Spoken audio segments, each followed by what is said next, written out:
Hello again, everybody. This is Michael Holland once more, your instructor for Business 330 Principles of Marketing. We're nearing the end of our 5-week course. The final paper is still due and a couple assignments to be graded yet. Thank you for all of your hard work. I appreciate everything you've done to this point in the class.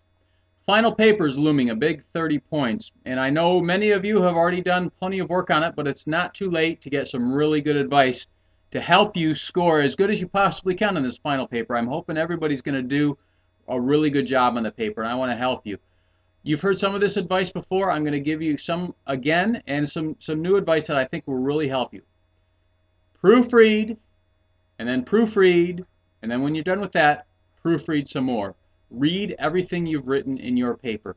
Find the errors, not just spelling errors. You can all find the spell check button, I'm sure, but look for sentence structure errors. In other words, when you started one tense and then move to a different tense within the same structure, or have poor grammar, or more common, a sentence that's not really clear. That's the main goal for proofreading, making sure all of your ideas flow nicely and are explained clearly. Another really good tip to help with that, give your paper to somebody else. Somebody else who doesn't know exactly what you had in mind when you wrote a particular sentence. Have them read it, or better yet, have them read it back to you. That way, any idea that's not quite clearly spelled out, not quite clearly explained, becomes much easier to catch. You can revise it and explain it better. That's a huge key to scoring well on this paper, making sure your ideas are simply explained clearly. Now, choosing a topic.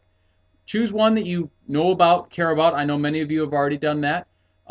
Choose one that lends itself well to the material in the course, because the purpose of the paper is to be a culmination of everything we've learned in this course. You have to apply the topic that you've chosen to the marketing concepts in the paper. You can't just write about something you're interested in that is completely unrelated to the things that we're talking about in the class. The paper has to demonstrate, illustrate, bring to life, specify the things that we've talked about in class, and you apply them to a topic of your choice.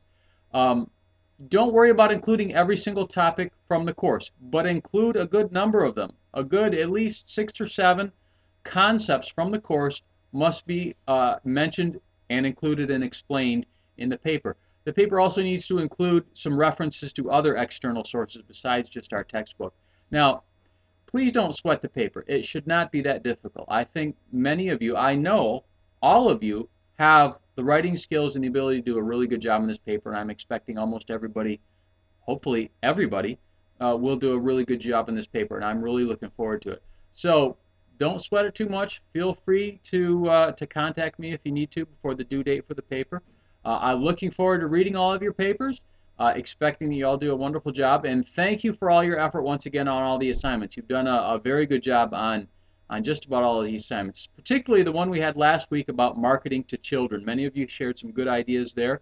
Many of you felt pretty passionately about that, and we talked about the reasons why this is an issue for a marketer. So thank you for that. The discussions we've got going this week and our final week, week number 5, are good as well. For the final paper, I'll say it again, proofread, proofread, and proofread some more. Thanks, everybody. Enjoyed the class. Hope you have too. Look forward to seeing your final papers.